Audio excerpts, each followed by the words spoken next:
Yo, what's cracking? This your homeboy Ice Cube, and you tuned in to Everything Snowboarding and More podcast. You know what it is, baby. Hey everybody, this is Mike with the Mountain Weekly News. Welcome back to episode number 42 of the Everything Snowboarding and More podcast. This week's episode is being brought to you by Alec Wireless Helmet Audio Communications.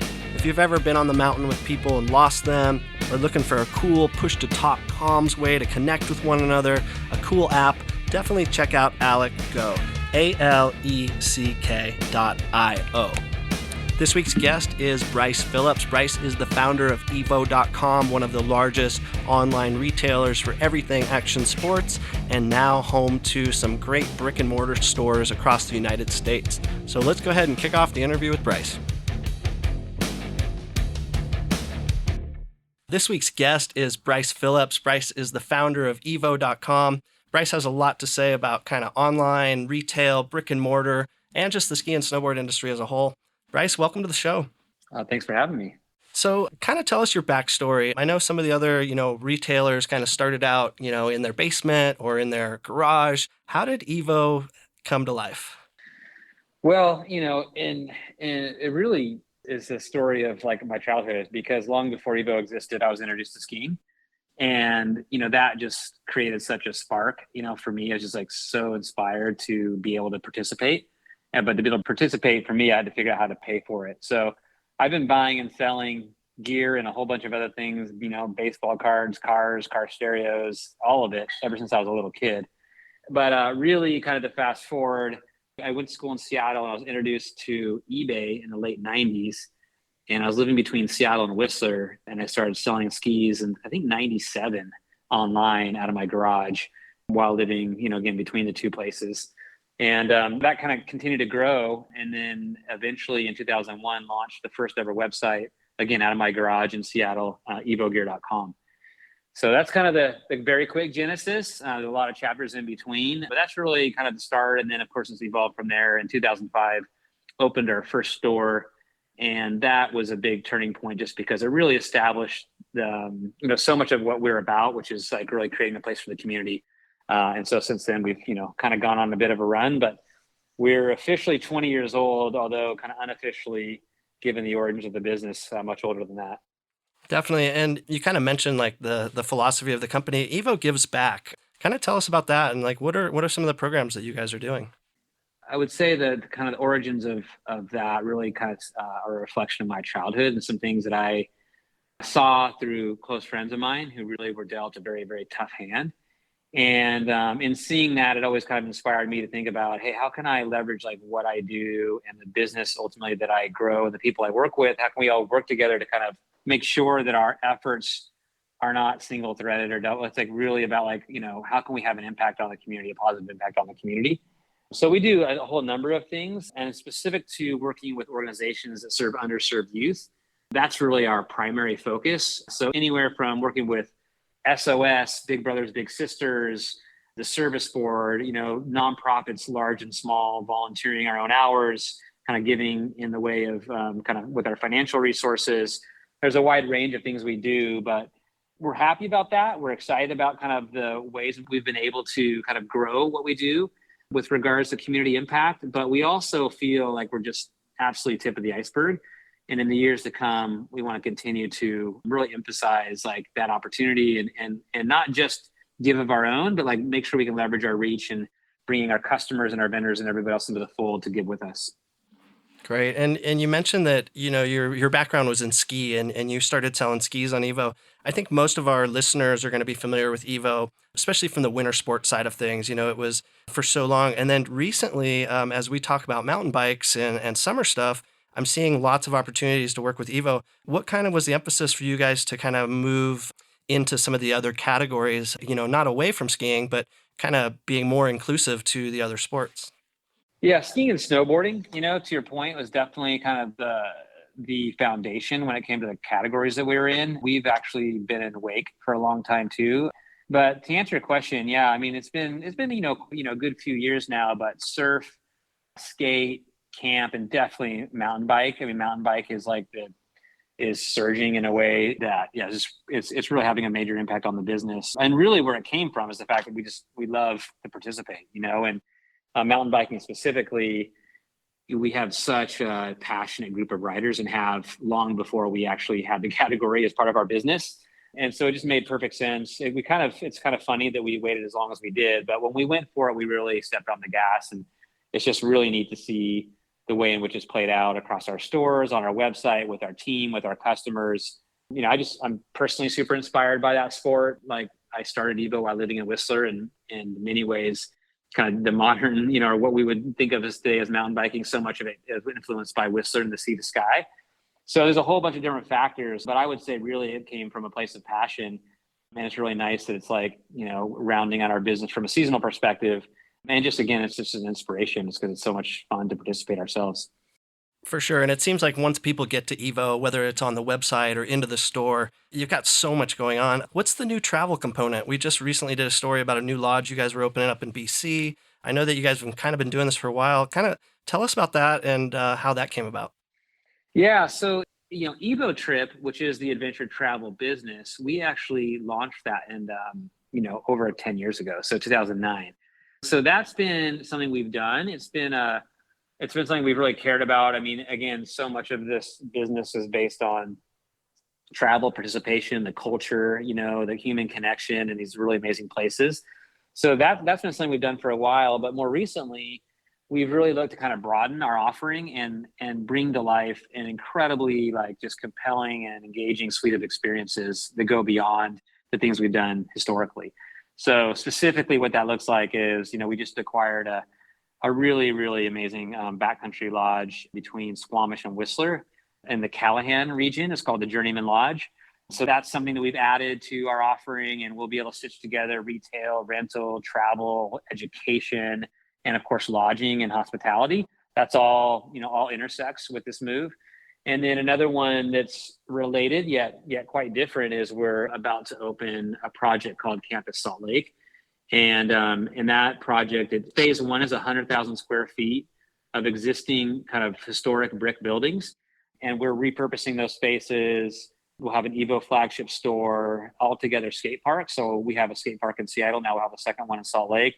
We're going to have a 50-key hotel, so 50-room hotel, Evo Hotel.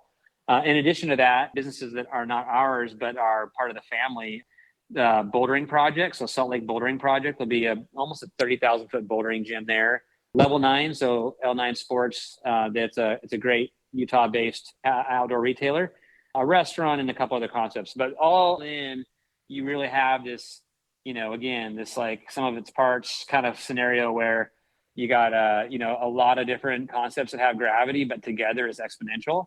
So yeah, we're opening that. It's going to start opening in the coming weeks, and then we'll be fully open by probably March of 22.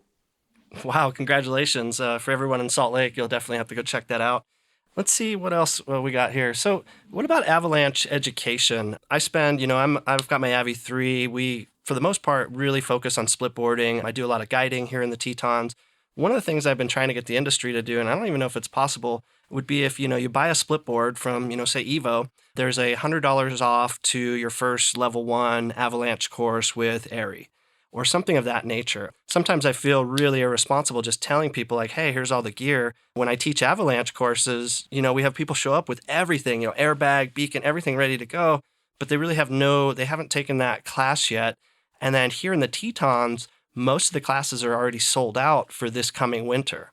And that's something that's really tough because, we have so many new users that are getting into these sports and people moving to the mountains. And then, with the way that the resorts have changed, kind of with the collective passes, I think a lot of people are looking to kind of push out and, go ride the powder and the stuff that they're actually starting to see, less of the park type riding.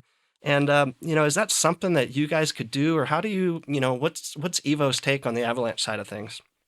Yeah, no, I think it's all great points. So it's one thing to get the gear, but it's it's totally irresponsible to not actually provide some level of education and point people in the right direction.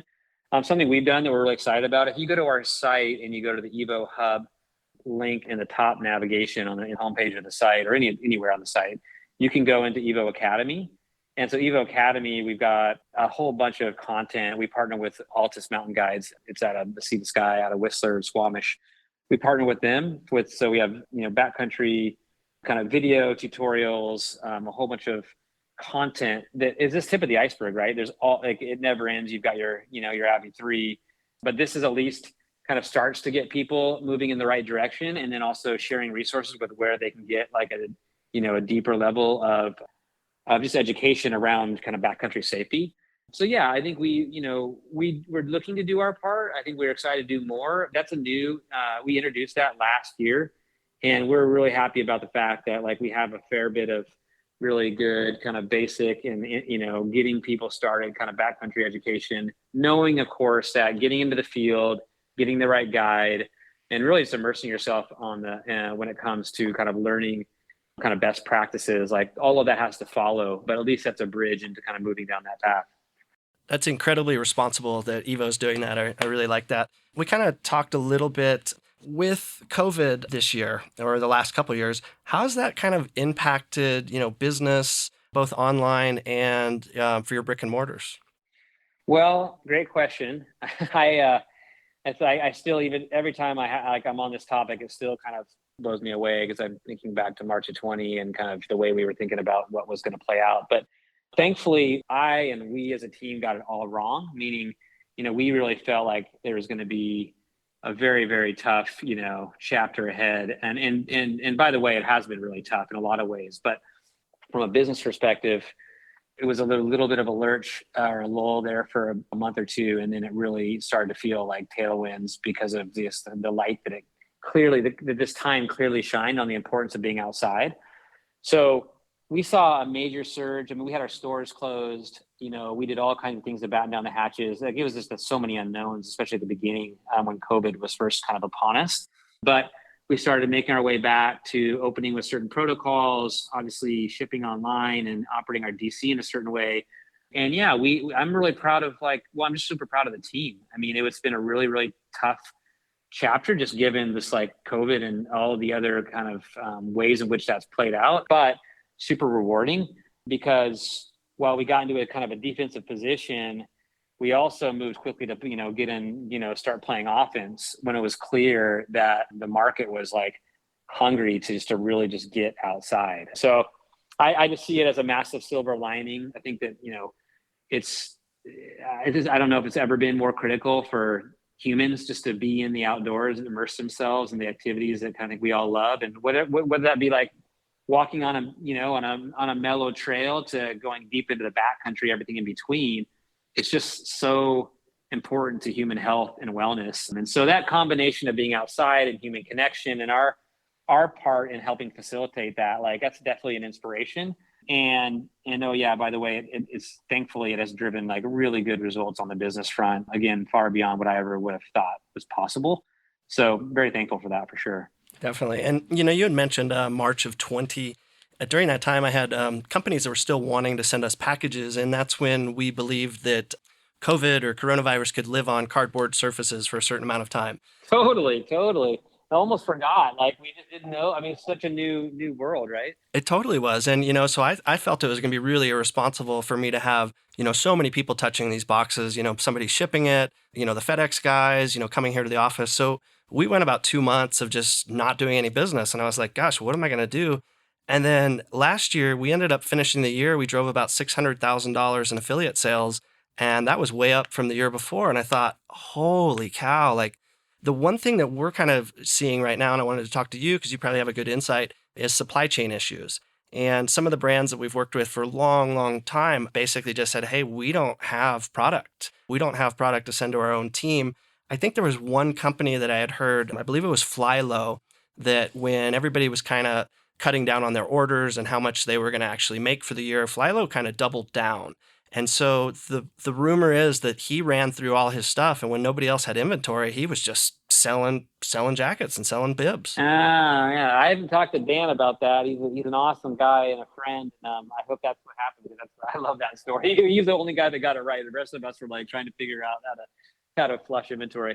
Yeah. So to answer your question about supply chain, I'd just say it's a mixed bag, right? Like, there's areas where the fallout is far more pronounced. Wetsuits were super tough. Definitely, certain, I mean, bike has been tough just given the componentry and all the different places that the supply chains, across a number of different components, like all have to come together to make one bike. So there are different examples and different outcomes.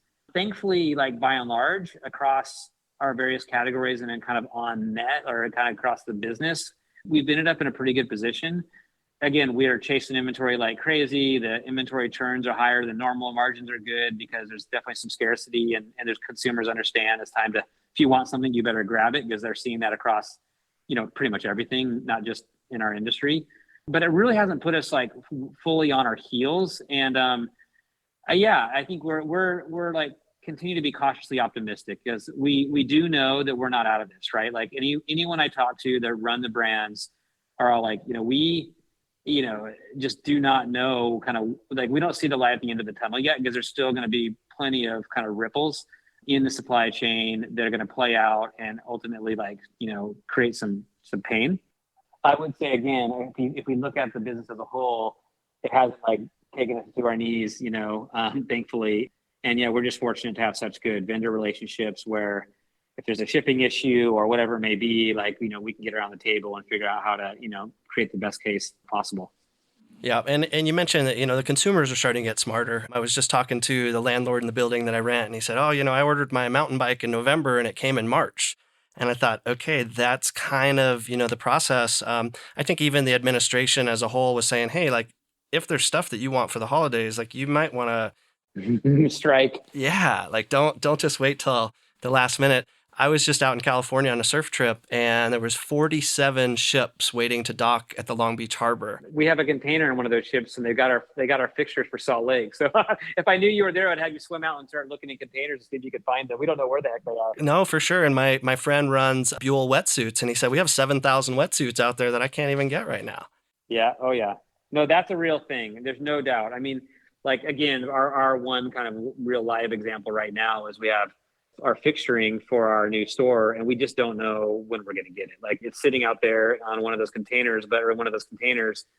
So there's some head scratchers for sure, but I think we'll work through it. I know we'll work through it. And I really hope that it's not so dire for some of these great brands that have great products with a lot of demand and doesn't fully doesn't create too much pain. I know that it is in certain circumstances, but thankfully what we do have during this time is also a surge in demand. So there's some, it's a moving target. You got to be quick on your feet. And I think that's one theme for us that's really served us well is just that agility, knowing that, hey, things are changing day in, day out. Let's not be complacent. And that's been a real theme and something that I think is for those who are paralyzed during a time like this, like it's much more difficult to kind of get through it all. So yeah, it's definitely been a bit of a wild ride. All right, a couple more questions. What's the future of Evo look like? I mean, you just mentioned the campus. Do you see more retail brick and mortar stores?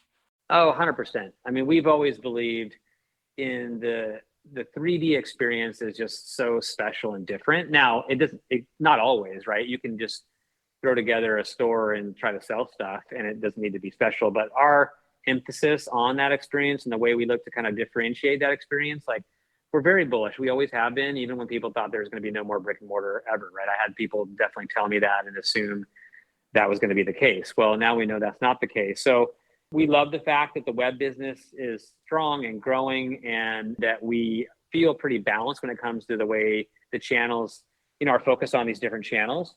But it's not one without the other. I mean, the way in which the web drives the store drives the web, it's pretty remarkable.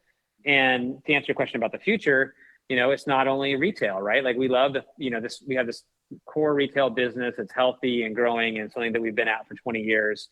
But we've started to layer in these new experiences that we feel will really round out kind of our offering when it comes to our customers. And we want to kind of provide a suite of experiences like that are totally unique, when we think about what's out there or what's not out there for that matter. And, to add to that, so Journeyman, right? The lodge that we now own in BC, the campus project, those are examples of that altogether. Skate park, Evo trip. Yeah, we definitely have kind of global ambitions. And so we think about the combination of web and these 3D experiences, we're looking through a forever lens and that kind of gives us the opportunity to think big. So kind of continuing to build out our global footprint and deliver experiences like no other. Like that's really super inspiring for all of us. And that's what we think the future looks like. Yeah, it definitely seems like Evo as a brand is very, inspirational. I love when I can send my readers to your website because I know that they're in really good hands. They're gonna see the stuff, the way that you guys talk about the products. You actually have people that are, like you said, are passionate. Whether it's a mountain biker or a skier or a splitboarder. I'm glad you mentioned Journeyman Lodge because I kind of wanted to wrap it up with what are some of your favorite places that you've traveled to? And feel free to plug the Evo places. I love, going up to the Pacific Northwest. I mean, I live here in Jackson, but I tell people all the time, I'm like, you got to go up to Baker. You got to go check out those places because it's just such a different experience if you hadn't done that before. Yeah, no, gosh, like where do I start? There's so many just extraordinary places around the world. But yeah, if I'm gonna narrow it down to snow and go with the short list, like here's the list for me. I'll start with Japan. Japan, there's a lot of excitement around Japan. It's all for a very good reason. Like it's a truly special place. Sure, the deep, cold snow is incredible. But in addition to all that, it's like the people, the culture, the food, just the entire experience. Like I just love going to Japan. I've been going there for a long time and have really great friends out there. And I've just had some really special trips to Japan. So I start with Japan. The Alps, and the Alps are obviously expansive. There's all kinds of great places, but there's just nothing like them. They're just, again, very, very unique experience. If you love the mountain kind of culture and you love to ski and snowboard, the Alps are a must see, must visit. And there are a whole bunch of great places, many of which are unknown, right? There's there's the Verbiers of the world and Chamonix and others, but there's so many unknown places that are just there's just like so much terrain and so much to explore. So they're on the short list. You can't leave out Alaska. Alaska is extraordinary, right? For so many reasons, but it's just so different. Big, huge ramps, all the things you see in the movies. And the thing though, that is really cool about Alaska, it's not just what you see in the movies, like, racing your slough, jumping over a massive bergschrund, just trying to survive. Like there's just rolling great, medium grade terrain, or as far as like steepness, that is just a ton of fun and very different. So Alaska's on the list. And then, there are a bunch of others that I'm going to miss, but then I kind of end it with like BC as a whole, interior, obviously out to the coast. I spent 7 years living in Whistler, life-changing experience, and just, couldn't say enough about that experience. And then I had to add one more because I was going to miss it. I should have never missed this one, but I really love South America as a whole, but I got to say Las Lagunas, Argentina is off the charts, as is Termas de Chillán, or Nevados de Chillán on the Chilean side. So, you got the Southern Hemisphere, you got, East in Asia, North America, and then the Alps. So that's my short list. Wow, that is one heck of a bucket list. I was fortunate enough to go up to Haines for a few years, and oh yeah. Well, Haines is probably for me personally, like everywhere I've been in Alaska has been great, but Haines for me has truly been the pinnacle. And that's the winner list. So maybe on the next one we'll talk about mountain biking and surfing and other stuff. But that's a good one for now, I think. I love it. Well, I like how we wrapped it up, and best of luck with everything you guys are doing. I mean, it's just been so rad to watch the brand grow. And then when you guys started open the brick and mortars, I was like, oh, these guys are here to stay. And even at that time, that's kind of when everyone was like, oh no, everything's switching to online. And so it was like, okay, like they're taking a different approach. And like you said, you had heard it personally. And then to see that growing and then just expanding into all this different stuff, the campus, the travel, obviously you guys are onto something, and it's legitimate. Again, people, they get inspired when they come to Evo, and yeah, the more programs and the more things that you can, once they come to my website, we hold their hand and we pass them off to you guys. And then at that point, it's like, oh, cool. They're in good hands. Awesome, man. Well, I truly appreciate all the kind words and feel just incredibly fortunate. This is like the lifestyle, the activities, the people, the culture, like I love all of it. And so the fact that we are able to build this thing together, with a bunch of great folks, like it's just a lot of fun. So again, thanks for the kind words, and thanks for having me on. Right on, Bryce. Have a great day. All righty. Take care. Thank you.